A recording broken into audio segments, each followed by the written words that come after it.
Bonjour à tous, on va commencer d'ici 1 ou 2 minutes, le temps que tout le monde arrive. Et moi, je vais en profiter pour ouvrir le MetaTrader et le document que j'ai fait spécialement pour vous. Et je vous active le chat tout de suite.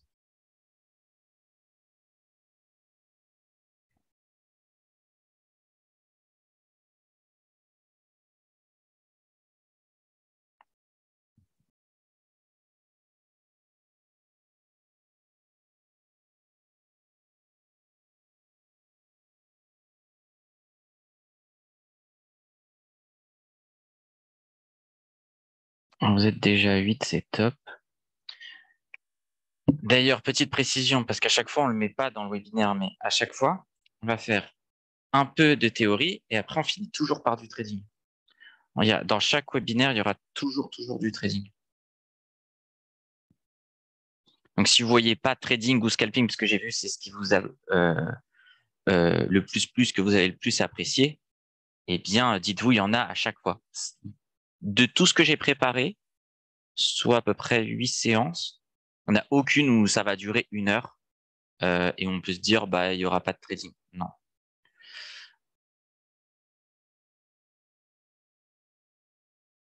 Normalement, là, tout le monde peut. Voilà. Faites un petit test dans le chat. Normalement, tout le monde y a accès.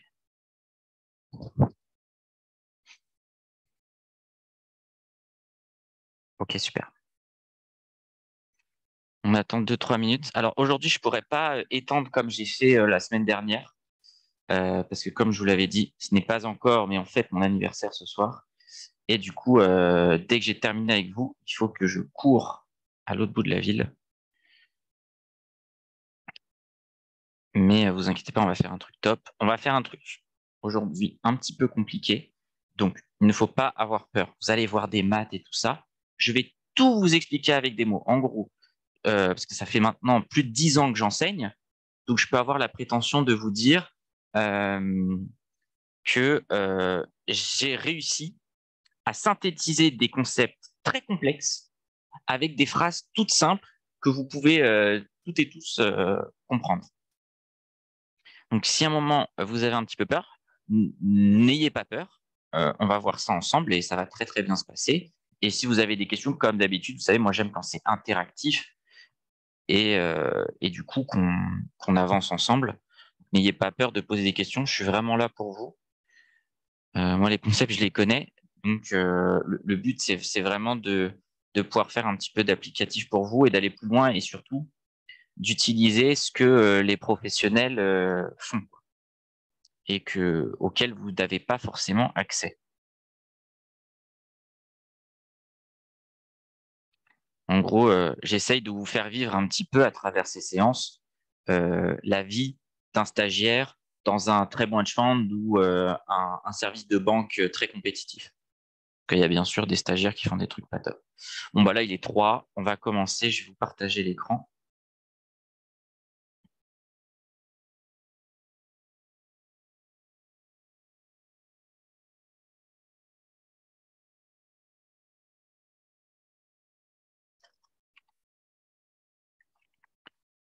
Et on va pouvoir commencer ce document.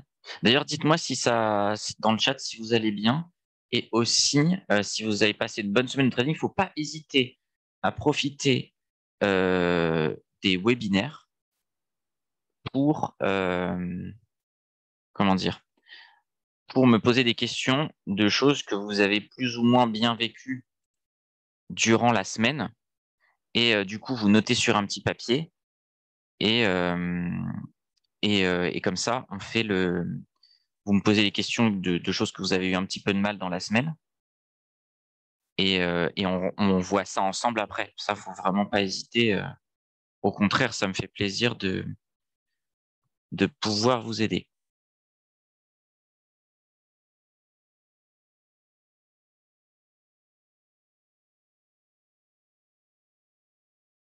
Hop. Alors, ça ne me détecte pas le bon écran. On va retenter. En fait, depuis tout à l'heure, j'essaie que ça me détecte le PowerPoint. Voilà. Normalement, c'est bon. Dites-moi si c'est bon dans le chat, parce que là, c'est un petit peu capricieux, mais normalement, ça devrait le faire. Du coup, comme d'habitude, petit rappel sur les risques. Les CFD sont des produits à effet de levier et qui peuvent engendrer des pertes supérieures à votre capital. Mais bien sûr, ces cours sont faits pour que ça arrive le moins souvent et si possible jamais. Normalement, si vous suivez les cours, on fait ensemble, c'est censé jamais arriver parce que je vous donne toutes les techniques pour que ça n'arrive pas et aussi pour le faire proprement. Bien que ça ne veut pas dire qu'on va tout le temps gagner. Comme on l'a vu, on a fait 2 webinaires un peu plus trading ensemble. On a fait une journée de gain, une journée de perte. La journée de gain, elle était un petit peu mieux que la journée de perte. Donc voilà, donc tout ce qu'on va voir, c'est à titre purement indicatif et éducatif. Alors, on va voir la volatilité historique. Donc, concept qui vous paraît simple, mais en fait, qui n'est pas si simple. Ça, pour le coup, autant tout ça, ça va vous paraître compliqué, mais en fait, c'est plus simple qu'il n'en paraît. Autant la volatilité historique, tout le monde dit un petit peu n'importe quoi par rapport à ça. Et donc, ça, c'est un truc qu'on va voir.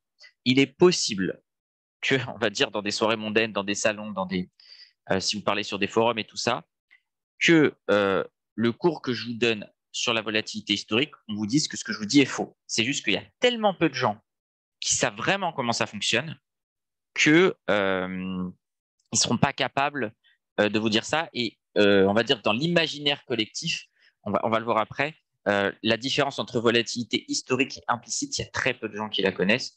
Donc, je vous assure que c'est la bonne réponse. Et de toute façon, tout ça, vous pouvez le retrouver si vous parlez bien anglais sur le site des différentes bourses, notamment le CME. C'est comme ça que je me suis formé.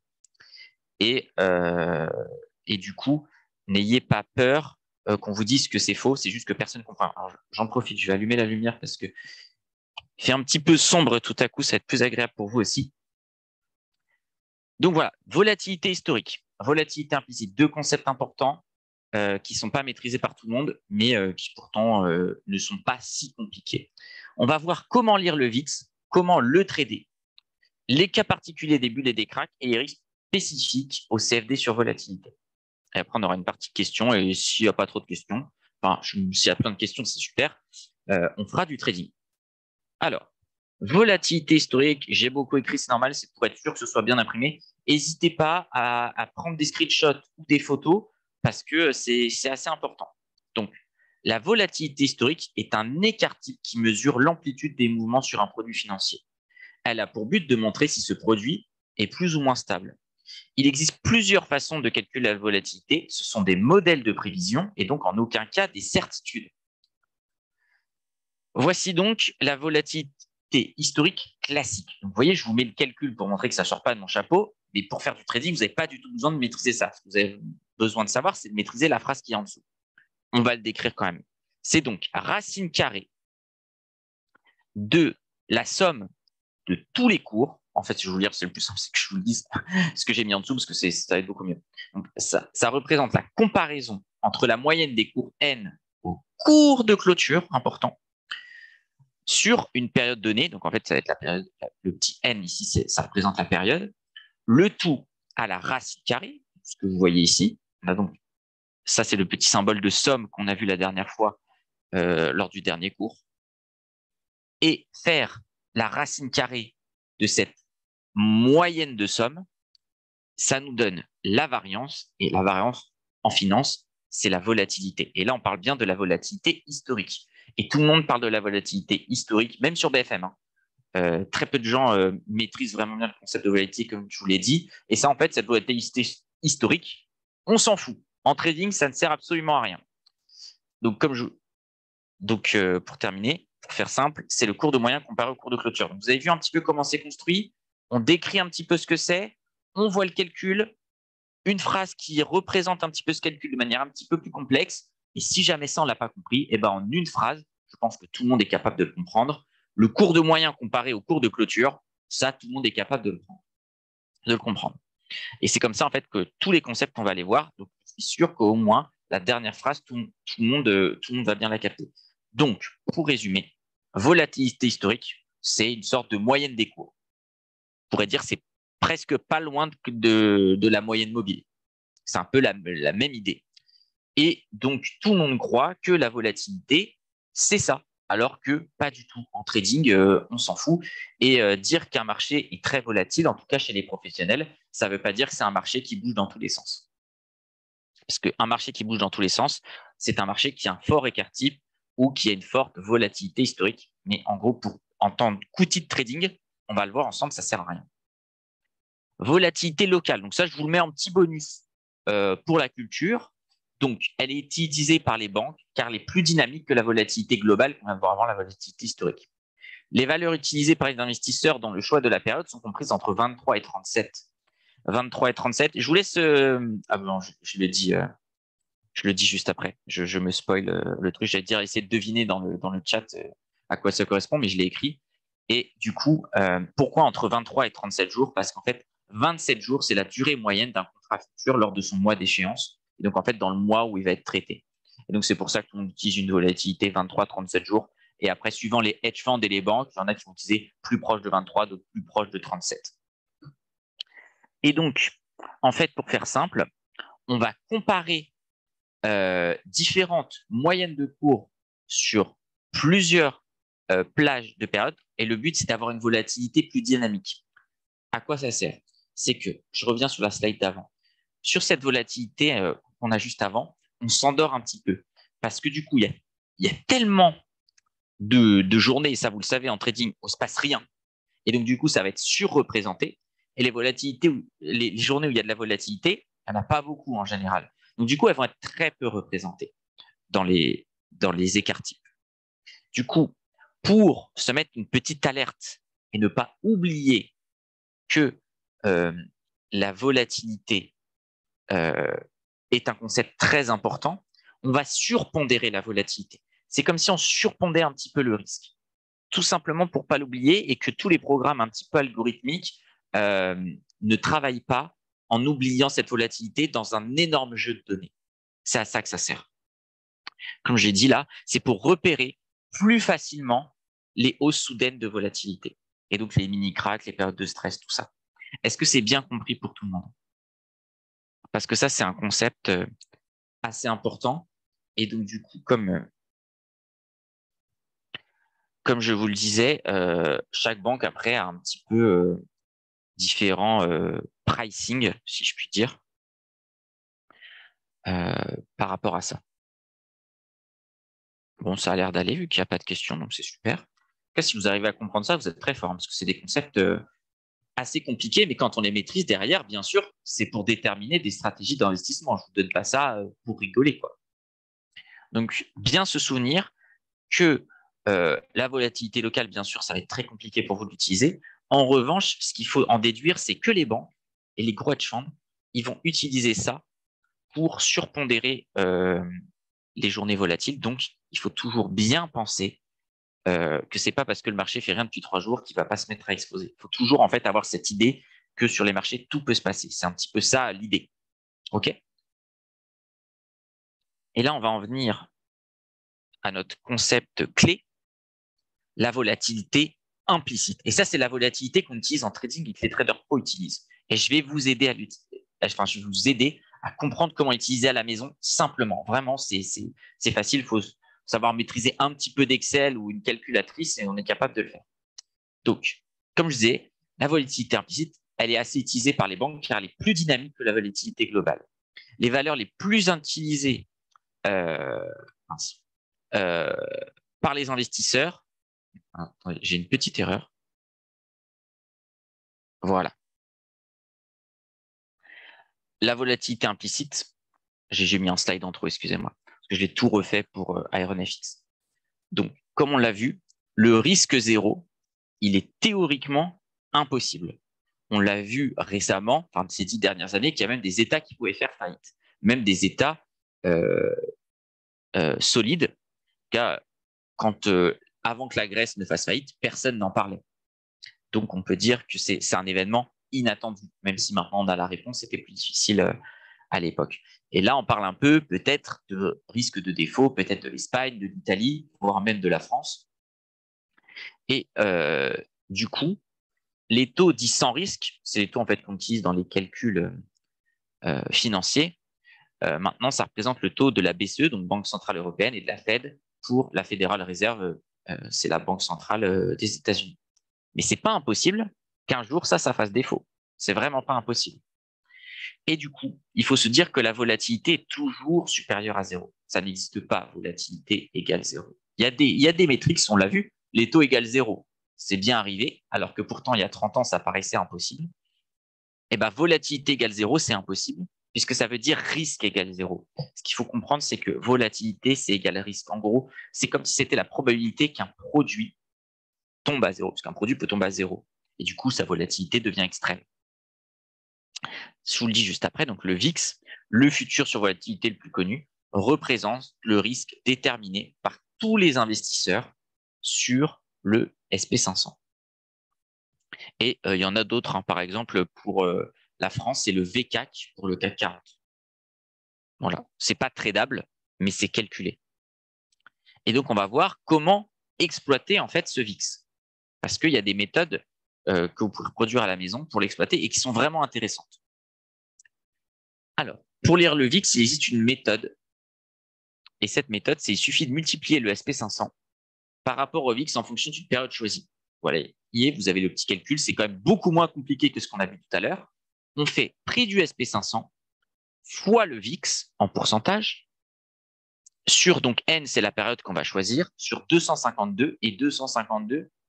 Je vous laisse dans le chat. Essayez de deviner ce que c'est. S'il y a quelqu'un qui trouve, il est très fort. Et je vous donne la réponse, bien sûr, à la fin du slide. Donc, si je prends le 1er mars et que je vais avoir une prévision pour le 1er mai, ça nous fait donc 46 jours. J'ai pris des chiffres qui sont anciens parce qu'en fait, j'ai une charte graphique après, qui est juste après, que j'ai envie d'utiliser. Du coup, j'avais pas envie de remettre le truc avec le bout du jour parce que le chart, je peux plus le refaire. Du coup, on prend les chiffres d'avant, mais ça change absolument rien. À cette époque-là, le SP500, il valait 1975 et la volatilité était à 18%, ce qui était beaucoup à l'époque. Donc, je fais prix du SP500, donc 1975, fois 18%, ce qui était la cotation du VIX, vous pouvez trouver sur IronFX. C'est deux chiffres que vous pouvez trouver sur le MetaTrader très simplement, à la racine carrée de la fonction 46 sur 252. On utilise alors un tableau basé sur la courbe gaussienne des probabilités, mais ça, vous pouvez le faire, enfin, c'est très très simple dans Excel, et ça va nous donner plusieurs chiffres. Le résultat que ça va nous donner, c'est 152.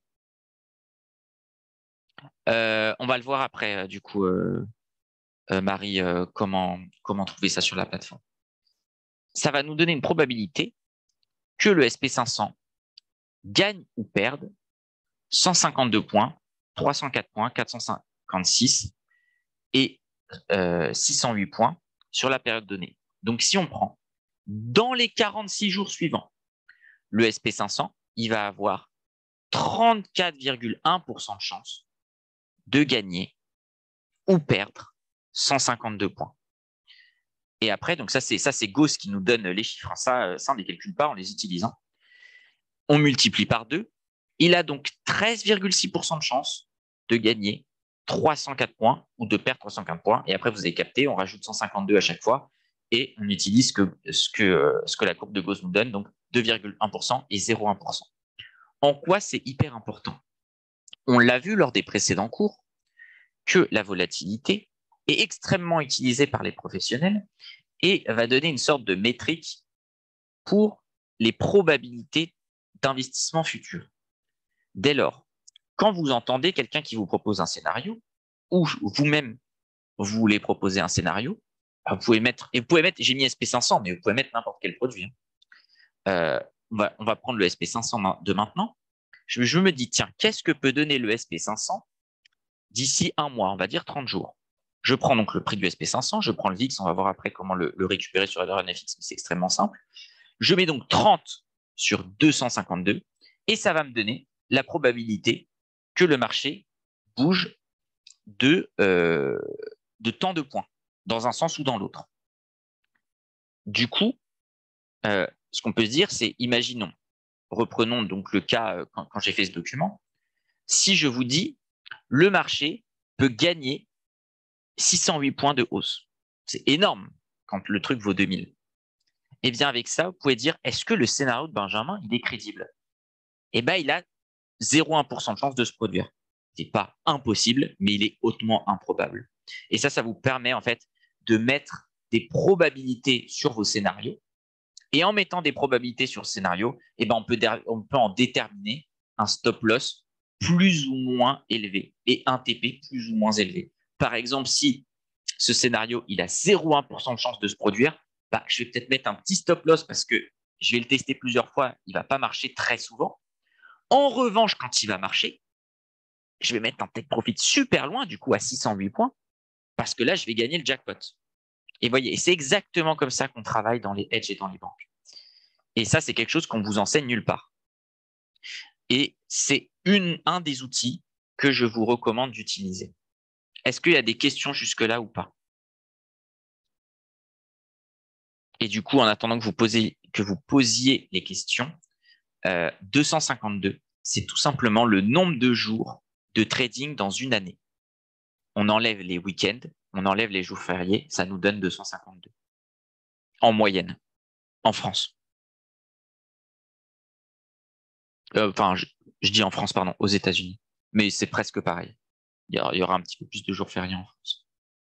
À noter que les jours fériés en France ne correspondent pas forcément aux jours fériés boursiers. Donc, ce que vous faites, alors c'est accessible qu'en anglais malheureusement, vous tapez Holiday Day Trading dans Google avec le marché qui vous intéresse. Alors, il faut savoir sur quoi ça cote. Donc, si on est en Allemagne, le DAX, ça va coter à l'Eurex. Si on est en France, ça va être Euronext. Si on est aux États-Unis, ça va être le CME. Et avec ça, vous aurez la liste de tous les jours qui sont réellement fériés pour la bourse. OK, pas de questions. Ouais, c'est exactement ça. Holiday Day Trading. Ouais. Reprenez ce qu'a écrit Marie, c'est parfait. Alors, à chaque fois, les sites seront en anglais. Il n'y en a aucun qui est en français. Mais voilà, au moins, vous pouvez avoir l'information. Et comme ça, si vous n'êtes pas très fort, vous pouvez travailler un petit peu votre anglais. Mais ce n'est pas compliqué à comprendre. Hein. Vous tapez, vous cherchez. Enfin, Google va vous donner directement le résultat. Vous avez un petit tableau avec les jours fériés et à quoi ça correspond. Donc, il n'y a pas besoin d'avoir un niveau d'anglais exceptionnel. OK, on avance un petit peu parce qu'il est quelle heure là? Bon, ça va, ça fait que 20 minutes, on a plutôt bien avancé. Donc, vous voyez, je vous ai fait la courbe. 34% de chance que ça gagne entre 0 et 152, 36% de chance que ça gagne entre 152 et 304, et vous avez compris, c'est exactement la même chose à la baisse. Là, on va sortir un petit peu des calculs où je sais que souvent, vous n'êtes pas très à l'aise pour aller vraiment sur de l'analyse concrète où il y a besoin d'aucun calcul. Et ça, on a déjà fait un petit peu ces analyses dans le trading, enfin dans les sessions scalping qu'on a faites. Et on va le voir avec des exemples où je les ai sélectionnés qui marchent bien et qui vont être super parlants. Donc, on voit ici, on a donc le VIX, que vous avez compris, qui est ici. Vous voyez qu'on est sur des valeurs beaucoup plus basses que ce qu'on a l'habitude de voir aujourd'hui. Face au SP500, okay, nous voyons donc que la valeur du VIX, qui est donc le risque associé au SP500, n'est pas la même en fonction du temps. En effet, selon la conjecture et l'actualité, le pricing de ce risque des investisseurs n'est pas le même. Ainsi, il est nécessaire de regarder les volumes du sous-jacent afin de voir la pertinence du mouvement. De plus, il faut déterminer sur lequel des produits la pression est exercée. Ça, c'est extrêmement dur, pour être honnête. Donc ça, on ne va pas le voir, mais peut-être on pourrait essayer, si vous le demandez à vos account managers, d'essayer de voir quel produit drive le marché. Parce qu'il y a toujours un produit qui est un peu plus à la mode que les autres et qui va driver les autres. Donc, là, si on regarde pour différents niveaux de VIX, là, on voit que ça ne bouge pas. Depuis toute l'année 2015, on est plus ou moins sur les mêmes niveaux de marché, plus ou moins sur le même niveau de VIX. On voit là, par exemple, quand on a la petite hausse et derrière la baisse, ça correspond exactement à ça. C'est plutôt propre. Ça marche bien. Donc là, on ne peut pas trop l'utiliser. L'outil, il nous dit, pendant toute cette période, on est sur les mêmes niveaux de prix avec le même niveau de risque. Là, on voit pareil, ça monte, le VIX, le prix baisse, et on a exactement la même chose. Par contre, ça, ce qui va nous intéresser, regardez, après cette baisse, on revient sur des niveaux qui sont à 2100. Vous êtes d'accord avec moi? On revient sur ces niveaux-là. Et regardez sur cette période. Là, on a du mal à taper au-dessus de 15. On fait une petite incursion à 20, et globalement, on peut dire qu'on est en moyenne en dessous de 15. Là, on est sur le même niveau de prix, parce que vous voyez, ça tape bien 2100. Et pourtant, on est largement au-dessus de 15 sur toute la période. Ce qui veut dire que fin 2015, on estime que ce prix, quand il cote de 2100, est beaucoup plus risqué que ce même prix quand il cote en 2015. OK? Et ça, vous pouvez déterminer des stratégies de trading. Ça marche extrêmement bien de faire ces petites corrélations. Autant je vous dirais très souvent que je ne suis pas fan des corrélations, ce n'est pas quelque chose que je trouve qui marche bien. Autant entre le VIX, enfin n'importe quel indice de volatilité et son indice sous-jacent, ça marche hyper bien, vraiment. Alors de temps en temps, vous aurez peut-être des faux signaux, mais ça marche 9 fois sur 10. Et c'est très rare que je dise qu'un truc marche 9 fois sur 10. En général, c'est plutôt 6-7 fois sur 10.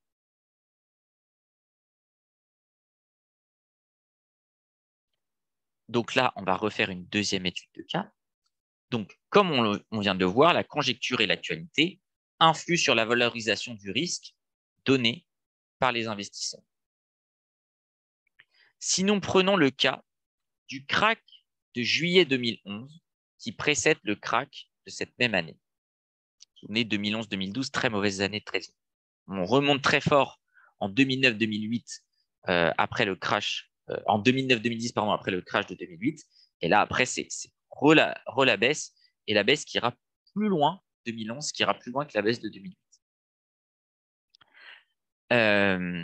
Nous voyons que sur la même période, le SP500 perdait 500 points, soit, le SP500 perdait 1,69%, alors que le VIX prenait 38%. Et on le voit ici sur ces mêmes données, et vous voyez que c'est exactement les mêmes dates.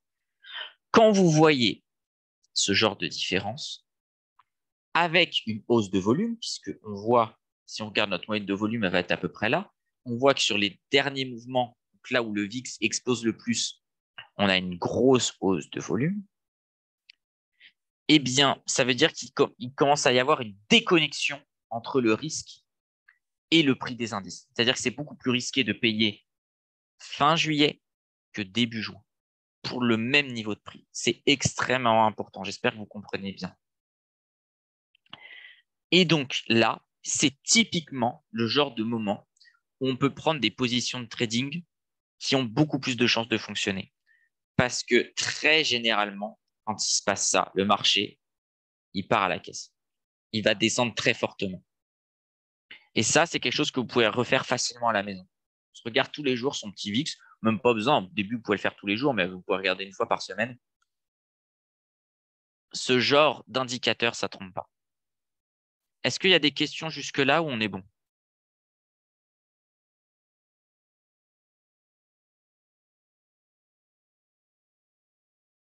Ok, j'ai l'impression que c'est bon, super.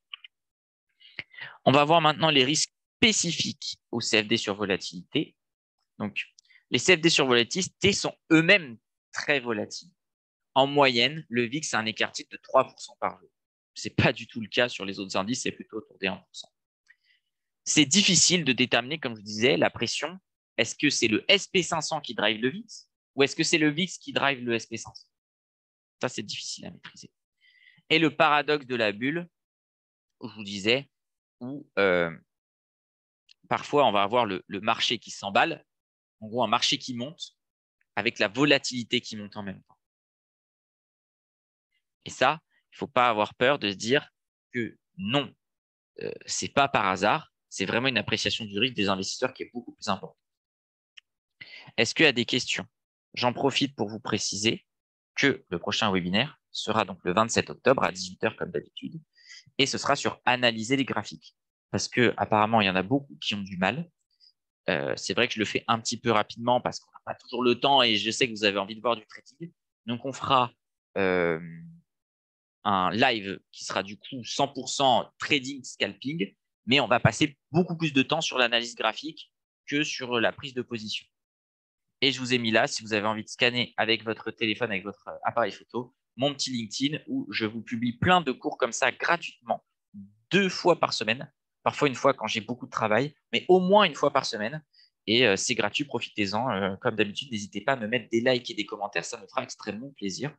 J'ai d'ailleurs fait un thread, un petit document ce matin sur un vol de NFT qu'il y a eu en France et où 5 jeunes Français ont été mis en prison à cause de ça. Et on aura bien sûr des webinaires sur les crypto-monnaies ensemble. Ah, c'est top, vous êtes 15, donc c'est super. J'arrête le partage, il n'y a pas de questions? Très bien, ça veut dire qu'on va pouvoir commencer directement le trading. Hop, et je vais pouvoir vous remettre sur la page de trading.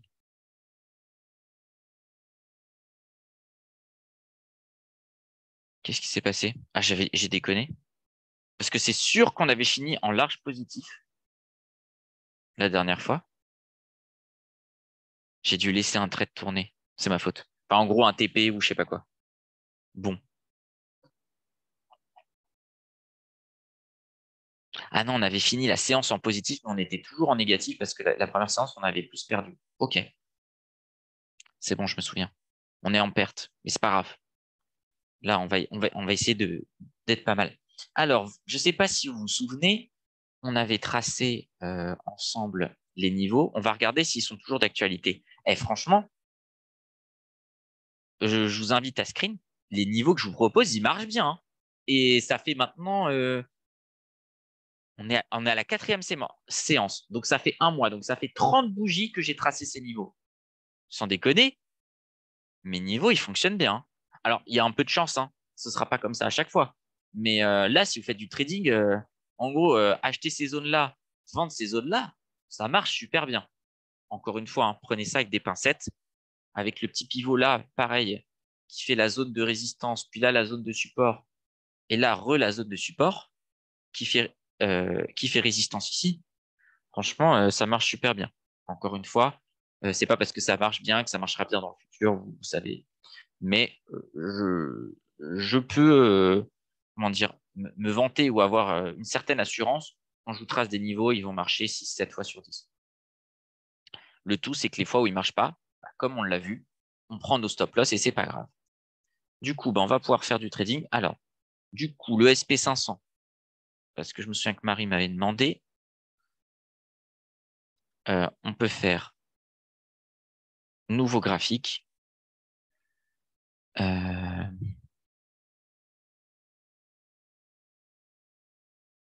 va être dans CFD, je pense. Non.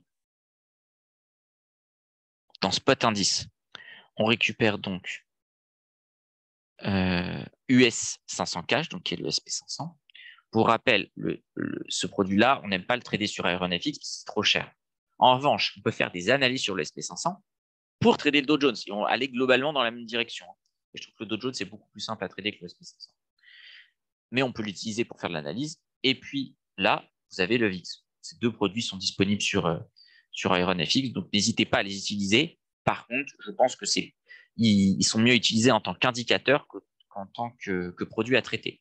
Produit à traiter, on préfère largement le Dow Jones, on préfère le gold, on préfère l'euro-dollar. Ça, c'est des produits extrêmement liquides avec un spread qui est assez petit pour qu'on puisse faire des écarts. Parce qu'il y a des produits où IronFX est moins compétitif.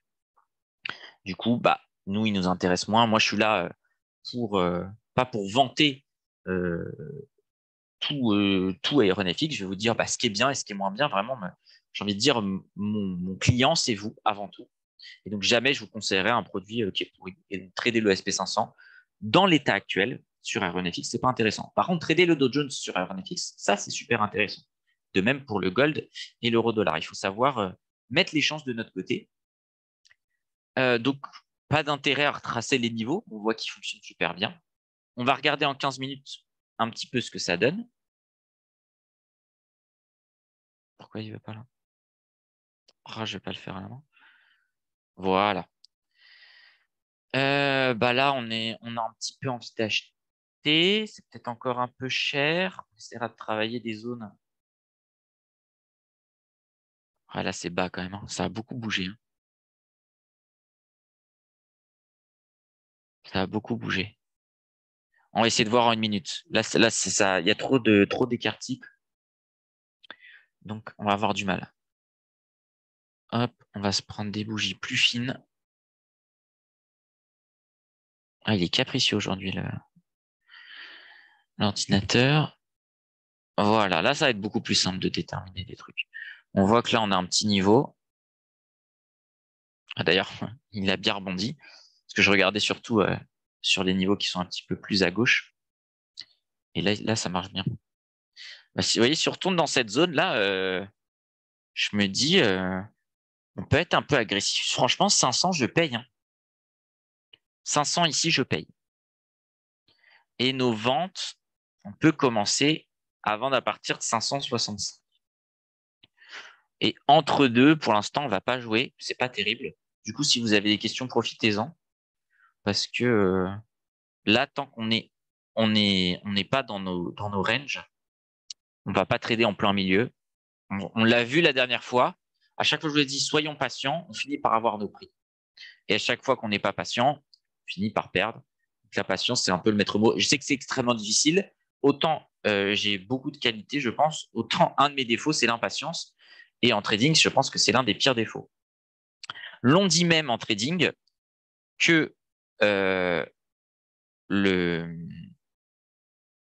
marché, la bourse, est un milieu où les impatients donnent leur argent aux gens qui sont patients.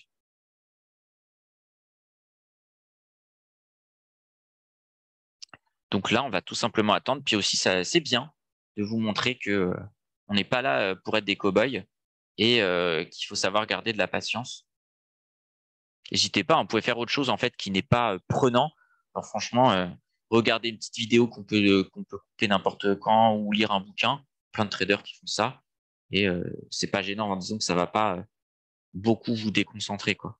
Parce qu'il faut pas être toute la journée devant les graphiques. Enfin, en tout cas dans les pros, personne fait ça. Vous dites pas les mecs qui sont comme ça sur leur écran. Non, pas du tout. On fait bien sûr autre chose en même temps parce que sinon on devient complètement fou. Par contre, on est prêt. Dès qu'il y a une cartouche à prendre, on y va. Là, pour l'instant, on n'a pas encore eu l'occasion. On voit que ça traîne un peu. Si ça traîne un peu, peut-être qu'on paiera 505. 505, éventuellement, ça se paye. Au-delà, ça me paraît un peu cher. Voilà. Donc, n'hésitez pas à animer avec des questions, parce que là, j'ai l'impression de vous avoir un petit peu tout dit, chers amis.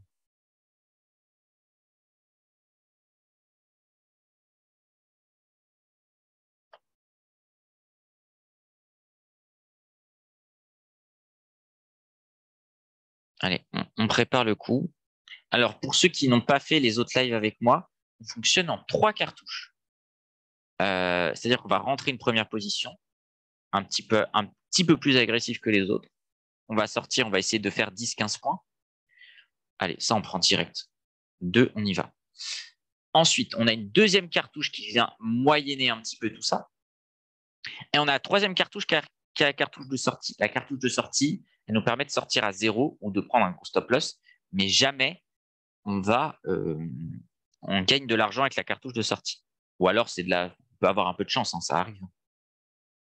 Là, on va essayer de retravailler plutôt vers 90, je pense. 90, 85, ce serait pas mal. Comme ça nous permet d'avoir la dernière cartouche sur ce niveau, vers 75. C'est dommage, ça n'a pas voulu payer. J'aurais bien aimé 85. Alors, je vous recommande de mettre les take profit et les stop loss. Mais on peut le faire aussi à la main, mais il faut être vachement réactif. Là, pour le coup, quand vous avez une position, si vous lisez un bouquin, vous le mettez de côté, hein. Le bouquin, il est uniquement quand on attend de prendre position. Donc, sur quoi vous basez-vous pour placer différents niveaux? C'est mon premier webinaire. Eh bien, il faut essayer de trouver des points sur lesquels le marché a le plus de fois, il va être reparti dans l'autre sens. Parce que si on met un niveau en plein milieu, bah, du coup, ça ressemble à rien, ça ne nous intéresse pas. Donc, là, on voit, par exemple, si j'essaie de tracer quelque chose, ça a marché ici, dans cette zone-là. Le prix, il est reparti dans l'autre sens. On montait, il est reparti à la baisse. Ici, c'est pareil. On montait, il est reparti à la baisse. C'est jamais parfait, hein. On va essayer d'avoir le truc au millimètre, hein, surtout sur le Dow Jones, qui est un indice qui a un prix très élevé, 30 000. 1%, c'est 300 points. Et 1%, c'est rien du tout. Donc, soyez un petit peu large sur vos niveaux. On voit que ça marche bien ici. Là, après, ça marche plus. Il est cassé. Il n'y a pas de problème. Il revient ici, le support, je veux dire la résistance qui devient support. Là, après, il est recassé ici. Hein. Enfin, les niveaux sont faits pour être cassés, sinon on serait tout le temps dans un range. Voilà, on voit qu'il a marché une fois, deux fois, trois fois, quatre fois, cinq fois. On peut dire que c'est un niveau qui fonctionne bien. Là, encore une fois, si on prend ici, on voit que ça marche une fois, deux fois, trois fois, pas terrible, parce qu'on rebondit quand même un petit peu au-dessus, quatre fois, cinq fois, six fois. C'est un niveau qui est pertinent. Si je prends, je sais pas, au hasard, un truc qui est là, bah là, ça marche pas. Là, ça marche pas. Là, on peut dire ça marche un peu. Là, ça marche pas. Là, ça marche pas. Là, ça marche pas. Là, ça marche. Là, ça marche pas. Bah, donc, du coup, vous avez vu le nombre de fois où j'ai dit que ça marchait pas. C'est que c'est un niveau qui est pourri. J'ai loupé le trade parce que j'ai vu que ça a fait 90 et qu'on n'était pas au plus haut de la bougie. À 100 balles, on sort. Mais bon, on s'en fiche, on est en démo. Voilà. 100 euros, on prend. C'est exactement ce qu'on veut dans la stratégie. Vous voyez, c'est pas compliqué. Le plus difficile dans cette position, c'était d'être assez patient. On va virer les volumes parce qu'il ressemble. Il n'y a pas de période de volume qui se dégage. Donc on peut le virer pour une meilleure lecture graphique. Ah, ce serait cool si on repasse en positif sur le global du compte. Je serais bien content.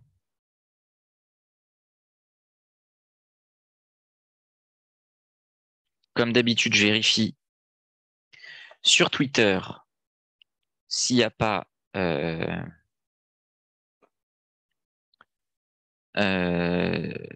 des news qui peuvent être importantes. Twitter, ça marche quand même assez bien.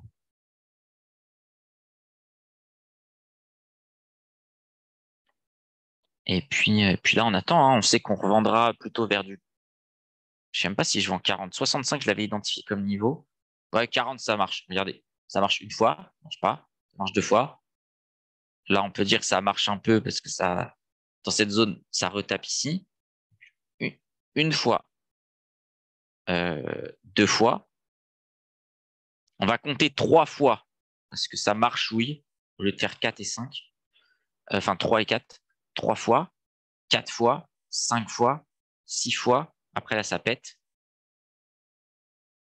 Et là, ça fonctionne aussi. J'utilise ma stratégie. Je ne lui ai pas donné de nom particulier. On pourrait dire que ça ressemble à ceux qui utilisaient les stratégies un petit peu de price action. J'essaie de comprendre où va le prix. Ah, c'est dommage, je crois que ça. Je répondais à ta question, j'aurais bien payé là. La petite mèche, ouais, elle méritait d'être achetée. Hein. Ah, c'est pas grave. C'est jamais facile Mais je suis très content de répondre à vos questions et c'est le but. Hein. De toute façon, on s'en fout. Je gagne. Ah non, bon là, très mauvais prix, il faut sortir instantanément. Je voulais 4, j'ai 8. 8, c'est beaucoup moins bien. Donc ça, si ce trade il revient autour de 0, on le dégage. Et sinon, on va le moyenner, on va être plus large sur notre. Disons que si on serait rentré à 85 sur le deuxième carton, on va peut-être rentrer. Ouais, déjà, si on est à 85.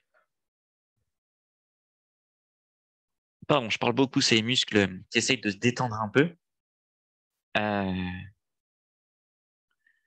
Ouais, c'est extrêmement mauvais comme prix. On aurait été vachement bien là, entre 4 et 2. C'était des super prix. Mais bon, ça arrive, on clique et le marché va plus vite que nous, le temps de cliquer. Pourtant, j'avais la main sur la souris, hein, mais ça fait partie du jeu. C'est juste qu'on sait qu'avec cette position, on va pas s'enliser, quoi. Si ça revient, on sort direct.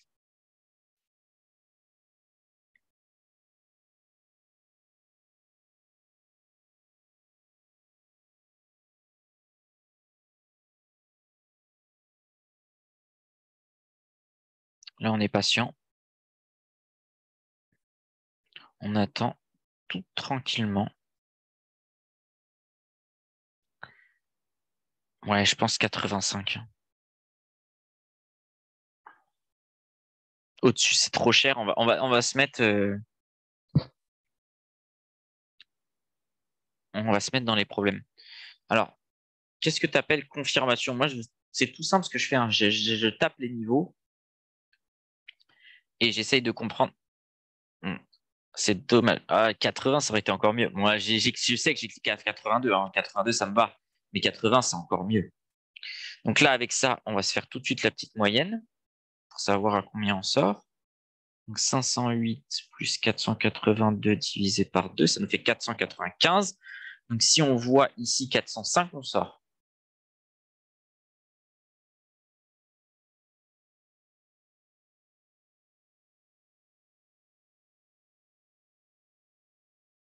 Euh, 405, 505, pardon.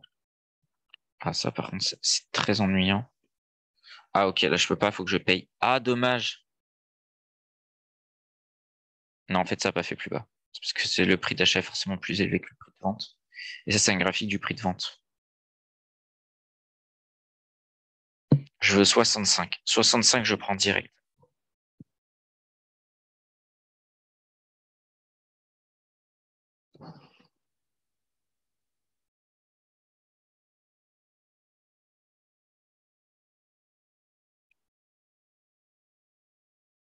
Est-ce que j'ai répondu à tes questions, Manon?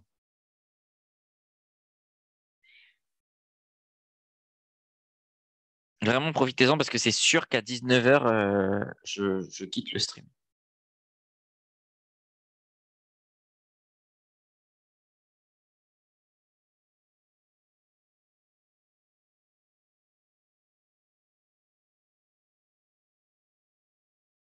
De toute façon, là, on n'a plus qu'à attendre. Alors après, il y a la stratégie aussi. Là, ça fait quelques minutes qu'on a pris le trade 45.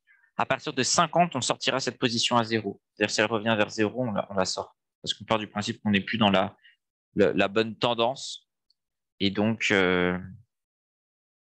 comme on n'est plus dans la bonne tendance, on construit,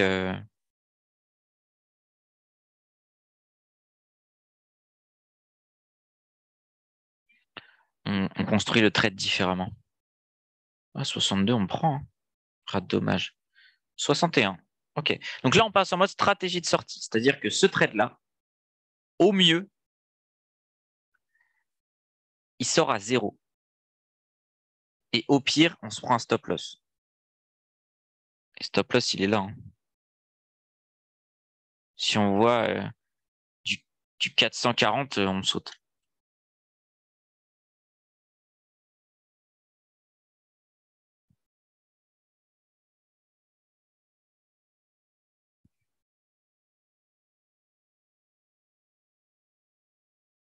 Et ça a l'air de se dessiner quand même sur comme quelque chose qui va plutôt nous sortir. Alors, je vais refaire la moyenne. En gros, c'est simple.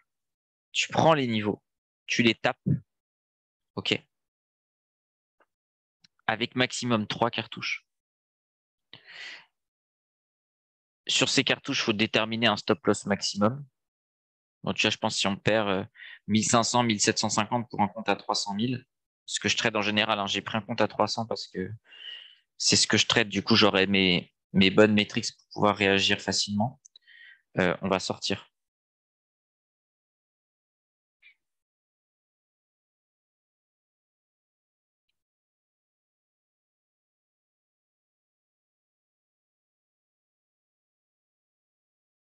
OK, ça se dirige bien.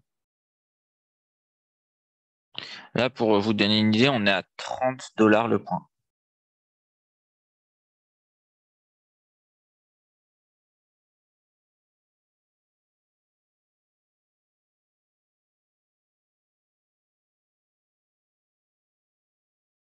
Allez, il ne manque plus beaucoup.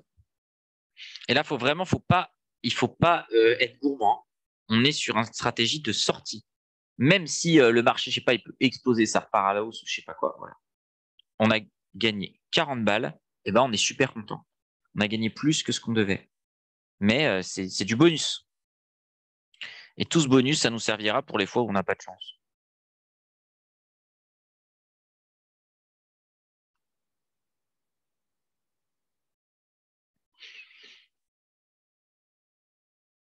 Ah, je vois qu'il y a un autre onglet.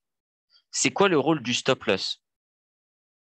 Alors, le stop loss, ça vous sert à pouvoir placer un niveau à partir duquel vous allez exercer l'ordre inverse pour sortir euh, du trade. Le stop loss, il est jamais garanti puisque c'est un ordre au marché. Donc, quand vous mettez le stop loss, ça va vous, ça va vous sortir en fait du trade. C'est ça son rôle en fait. Le problème, c'est qu'en scalping, comme AeronFX demande 30 points d'écart sur le Dow Jones, c'est difficile de pouvoir l'utiliser. En revanche, moi, je vous recommande de tout le temps l'utiliser. Un des trucs qui est bien pour l'utiliser, c'est profondeur de marché. Puisque quand vous tapez vos trades, vous mettez automatiquement, on va faire un test, automatiquement le TP et le stop loss. C'est hyper bien comme outil. Voilà. Si par exemple je mets un achat, vous voyez, ça m'a mis automatiquement. Je paye 459, du coup je vends 389 et je SL à 429. Le truc, c'est que ça marche pas avec l'écart des 30 points, ça marche pas avec ma stratégie. Du coup, je le fais à la main. Et je le fais à la main en étant extrêmement consciencieux. Si vous le faites, si vous ne mettez pas de stop loss et que vous n'êtes pas extrêmement consciencieux et que vous êtes là, oh, mais ça va remonter, oh, je vais attendre, c'est mort, vous allez tout perdre. C'est 100% sûr. Vraiment. Genre, des clients, depuis 10 ans, j'en ai eu plus de 10 000. Et même moi, hein, ça m'est arrivé. Hein, je vous dis pas que je suis un saint et que je suis parfait. De perdre parce que de perdre énormément d'argent parce que j'avais pas mis de stop loss. Voilà, tous les stop loss que j'ai pas mis, je m'en souviens. Tous ceux que j'ai mis, je m'en souviens pas. Parce que ceux que j'ai pas mis, ils m'ont coûté extrêmement cher. Est-ce que du coup, j'ai répondu à ta question?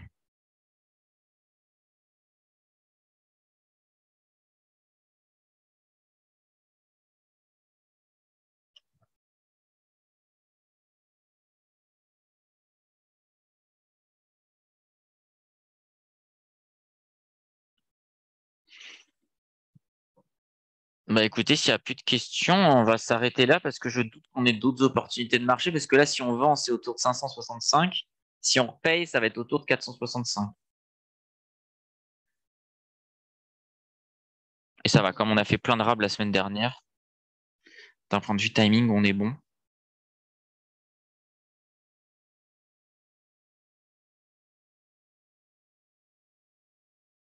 Et je vous laisse une minute.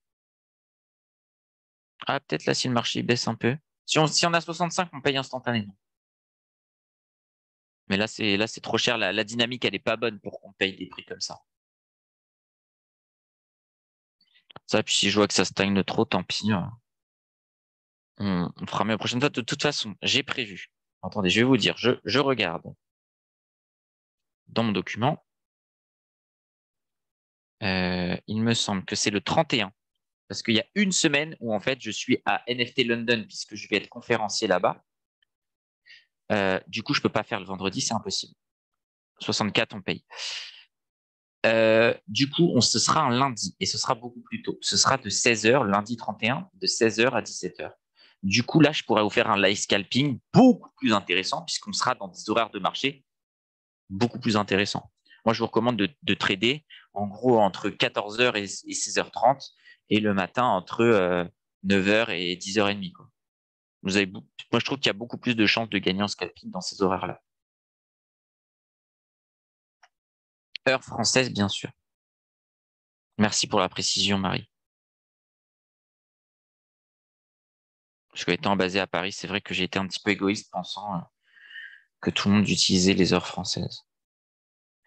Si on repaye, ce sera 50, je pense. 48, 50. Comme ça nous amène peut-être vers la cartouche vers 20. Non, je pense que même on va payer un peu moins cher. Faut payer 45. 45, c'est très bien. Et comme ça, la dernière cartouche, elle est vers 30. Et ça nous fait le stop loss à 410, 405. Allez, ce serait cool que ça nous donne l'argent. Si on voit 100 balles, on se barre, hein.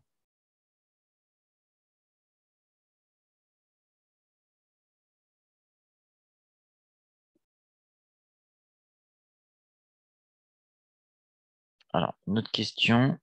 Selon vous, quelle est la meilleure stratégie pour un trader gagnant? Je vais dire, je vais vous donner une réponse un peu facile, mais la stratégie qui vous convient. En gros, ce qu'il faut réfléchir, c'est combien de temps j'ai à accorder par jour au marché. Euh, Quelle est mon affinité? Est-ce que je suis plutôt quelqu'un d'agressif? Là, j'irais plutôt sur le scalping. Je suis quelqu'un d'extrêmement patient. J'irais plutôt sur quelque chose de plus long terme. Euh, Tout ça, c'est à vous de vous poser ce genre de questions, quoi. Il n'y a pas de stratégie miracle. La meilleure stratégie, c'est vraiment celle qui déjà correspond à notre mode de vie. Et après, il faut essayer, hein. On peut le faire en démo. Vous voyez ce que ça donne. Mais quand vous le faites en démo, par exemple, quand je prends des étudiants qui veulent être formés sur le trading, je les mets 3 mois en démo. C'est pas une semaine, c'est pas 2 jours, c'est 3 mois. 3 mois et tous les jours 3 mois. Il faut au moins 90 séances de trading, si ce n'est plus, euh, pour pouvoir commencer à faire du réel. Et quand je les mets en réel, eh ben on y va doucement. Pour vous donner un ordre d'idée, sur le dos, je traite 300 000. Quand j'ai commencé à trader les cryptos cette année, de façon professionnelle, parce qu'avant je les tradais, mais pour moi, on va dire pour rigoler, pas de manière pro. Eh bien, euh, j'ai commencé avec 3000. Il faut savoir être humble par rapport au marché. J'ai gagné, du coup j'ai monté à 5000. Et là, ça va bientôt faire 1 an que je fais du trading de crypto. Je suis monté à 7500 puis 10 000. Et tout doucement, vous voyez, c'est rien par rapport à 300 000. Et parce que il faut du temps avant de bien pouvoir exécuter une stratégie. Je rappelle les horaires de trading. Du coup, 14h, 16h30 et le matin, 9h, 10h30.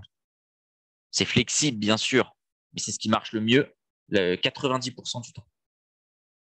Bah, je suis content, on a fait que des trades gagnants aujourd'hui. Donc c'est super. Même si on a. Alors, le trade perdant là qui est là, je le compte comme gagnant dans le sens, moi je compte, c'est les stratégies de 3 quarts. C'est ça qui m'intéresse. Du coup, c'est super, on est presque à l'équilibre. OK. Bah, du coup, je doute qu'on puisse faire un nouveau trade. Donc, je vais vous laisser là. Si vous avez des dernières questions, c'est vraiment maintenant. Sinon, n'oubliez pas que le prochain webinaire, ce sera 100% scalping avec un peu plus d'analyse graphique. On va passer beaucoup de temps sur ça. Et voilà. Donc, si vous avez des dernières questions, c'est maintenant. Sinon, d'avance, je vous souhaite une excellente soirée, de bons trades. Pensez à prendre contact avec vos account managers pour leur demander ce que vous voulez dans les webinaires. Moi, je l'ai fait vraiment pour vous. Le sujet, je m'en fous. Le seul truc dont je vous ai parlé, que je ne maîtrise pas, c'est le Forex. Mais bonne nouvelle, je vous ai trouvé un expert Forex avec qui on fera le webinaire tous les deux. Vous voyez, moi, j'ai pas peur de vous dire euh, les marchés sur lesquels ça marche pas. Et vous voyez, quand vous dites euh, comment on fait pour choisir un petit peu, bah moi, le Forex, j'ai pas d'affinité, je suis nul. Mais vraiment, quand je dis je suis nul, je perds 9 fois sur 10 sur le Forex. Donc, je vais pas vous donner des conseils sur le Forex. Par contre, je vais vous prendre les meilleurs qui vont vous donner ça. Je vais tout de suite vous chercher la chaîne YouTube d'IronFX où il y a tous les replays. Vous pouvez partager euh, à la famille et aux amis et mettre des likes. Ça me ferait très plaisir. Alors, j'essaie de vous trouver un que j'ai fait. Il y a beaucoup de vidéos. Voilà. Je vous donne une vidéo et vous pouvez retrouver tout en replay pour revoir et revoir, parce que je sais qu'il y a des concepts qui sont compliqués. La volatilité, ça ne s'apprend pas comme ça en 1 heure. Pour revoir et travailler à la maison, tout ça. Je vous remercie beaucoup de m'avoir souhaité un bon anniversaire en avance, qui sera du coup samedi. Je vous souhaite une excellente soirée. À bientôt. Et merci encore d'être venus aussi nombreux. Vous étiez 15. Je crois que c'est le record pour un webinaire qui n'est pas 100% sur le scalping. Donc voilà. Mais n'oubliez pas qu'à chaque webinaire, il y a toujours du trading. Parce que c'est bien beau la théorie, si on ne fait jamais de pratique, on n'avance pas. Et c'est ça qui m'intéresse le plus. Allez, bonne soirée à vous, bon week-end, bon trade. Merci beaucoup. Oui, le webinaire est enregistré et il sera sur IronFX, sur le YouTube d'IronFX vendredi, au pire, regardez lundi. À bientôt, merci beaucoup.